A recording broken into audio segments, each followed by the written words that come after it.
భారతదేశంలో గత 10 సంవత్సరాల నుంచి కూడా ఇన్కమ్ ట్యాక్స్ పే చేసేవాళ్ళు, ఇన్కమ్ ట్యాక్స్ ఫైల్స్ రిటర్న్ చేసేవాళ్ళు, దాంతోపాటు ఆదాయం పెరుగుదల చూపించిన వాళ్ళు ఇలా చాలా రెట్లు పెరిగారు. కొన్ని ఫ్యాక్ట్స్ అండ్ డీటెయిల్స్ మనం చూస్తే ఇక్కడ మనకి స్పష్టమవుతుంది. 2013-14 అసెస్మెంట్ ఇయర్ నుంచి 2023-24 అసెస్మెంట్ ఇయర్ వరకు మధ్యలో ఏం జరిగిందో ఒకసారి చూద్దాం.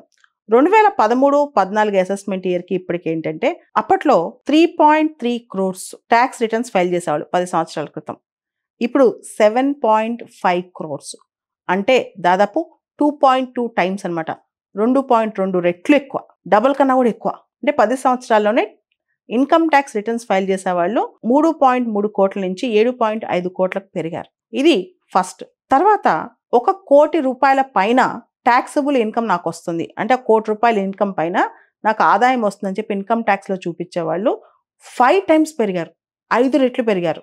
అంటే 2013-14లో 44,078 మంది, దేశం మొత్తం మీద 44,078 మంది నాకు 1 కోటి రూపాయలు అంతకంటే ఎక్కువ ఆదాయం వస్తుందని చెప్పిన వాళ్ళు ఇప్పుడు చూస్తే కనుక 2023-24 అసెస్మెంట్ ఇయర్లో 2.3 lakhs 2.3 లక్షల మంది చూపిస్తున్నారనమాట. అంటే 1 కోటి రూపాయల పైన ఆదాయం వస్తుందని చెప్పేవాళ్ళు గత 10 సంవత్సరాల్లో 5 రెట్లు పెరిగారు. ఇది ఏం అర్థం చేసుకోవచ్చు అంటే ఆదాయాలు పెరిగాయి, దాంతోపాటు ట్యాక్స్ కంప్లైన్స్ కూడా పెరిగింది అనేది మనం అర్థం చేసుకోవచ్చు అనమాట. తర్వాత ఇన్కమ్ ట్యాక్స్లో ట్యాక్స్ పెరిగే కొందికి ఆదాయాలు అంటే ట్యాక్స్లో చూపించే ఆదాయాలు చూపిస్తుంటే ఆదాయాలు పెరిగే కొందికి పెద్ద పెద్ద అంటే 10 కోట్లు, 20 కోట్లు, 30 కోట్లు, 40 కోట్లు, 100 కోట్లు, 500 కోట్లు ఆదాయాలు వచ్చే చూపించే వాళ్ళందరూ కూడా ఎవరైతే ఎక్కువ ఆదాయం చూపిస్తున్నారో వాళ్ళ చాలా తక్కువ మంది సాలరీడ్ ఎంప్లాయీస్ ఉన్నారు. దానిలో ఎక్కువగా బిజినెస్ పీపుల్ లేదా ప్రొఫెషనల్స్ ఉన్నారు. సాలరీడ్ ఎంప్లాయీస్ తక్కువ ఉన్నారు. అంటే ఎక్కువ ఆదాయం కోట్లు ఆదాయం చూపించే వాళ్ళందరూ కూడా ఆల్మోస్ట్ బిజినెస్ పీపుల్ కానీ ప్రొఫెషనల్స్ కానీ ఉన్నారు.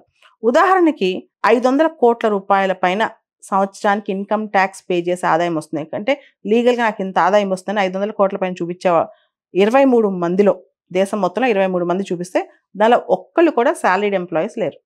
అంటే 500 కోట్ల రూపాయల పైన సాలరీడ్ ఎంప్లాయర్ ఎవరు ఉంటారు కదా, ఒక్కళ్ళు కూడా లేరనమాట. అదేవిధంగా 100 కోట్ల నుంచి 500 కోట్ల మధ్య మాకు ఇన్కమ్ వస్తుందని చూపించేవాళ్ళు ఇన్కమ్ ట్యాక్స్ వాళ్ళకి 262 మంది ఉన్నారు. దానిలో 19 మంది మాత్రమే సాలరీడ్ ఎంప్లాయీస్. అంటే 262 అంటే 100 నుంచి 500 crores మధ్య ఇన్కమ్ చూపించేవాళ్ళు 262 మంది ఉంటే దానిలో కేవలం 19 మంది మాత్రమే సాలరీడ్ ఎంప్లాయీస్ అనమాట. అదేవిధంగా 2013-14 అసెస్మెంట్ ఇయర్లో 500 కోట్లకు పైన ఇన్కమ్ వస్తుంది అని చెప్పే వ్యక్తి ఒక్కళ్ళే ఉన్నారు 10 సంవత్సరాల క్రితం. కానీ ఇప్పుడు ఇన్కమ్ ట్యాక్స్ వాళ్ళకి 500 కోట్లకు పైన నాకు ఇన్కమ్ వస్తుందని చెప్పేవాళ్ళు 23 మంది ఉన్నారు దేశం మొత్తంలో. అదేవిధంగా ఇన్కమ్ ట్యాక్స్ రిటర్న్స్ ఫైల్ చేసే వాళ్ళు చాలా మంది 4.5 lakhs to 9.5 lakhs బ్రాకెట్లోనే ఉన్నారనమాట. అంటే ఐటీ రిటర్న్స్ ఫైల్ చేసిన వాళ్ళు దాదాపు రీసెంట్గా 2023-24 ఐటీ రిటర్న్స్ అసెస్మెంట్ ఇయర్లో ఫైల్ చేసిన వాళ్ళు దాదాపు 52% మంది మా ఇన్కమ్ 4.5 lakhs నుంచి 9.5 lakhs మధ్య ఉందని డిక్లేర్ చేసేవాళ్ళు అనమాట. అదేవిధంగా 10 సంవత్సరాల క్రితం 2013-14 అసెస్మెంట్ ఇయర్లో మనం చూసుకుంటే కనుక ఎక్కువ మంది 1.5 lakhs to 3.5 lakhs బ్రాకెట్లో ఉండేవాళ్ళు. అంటే గత 10 సంవత్సరాల్లో ఇన్కమ్స్ బాగా పెరిగాయి అన్నమాట.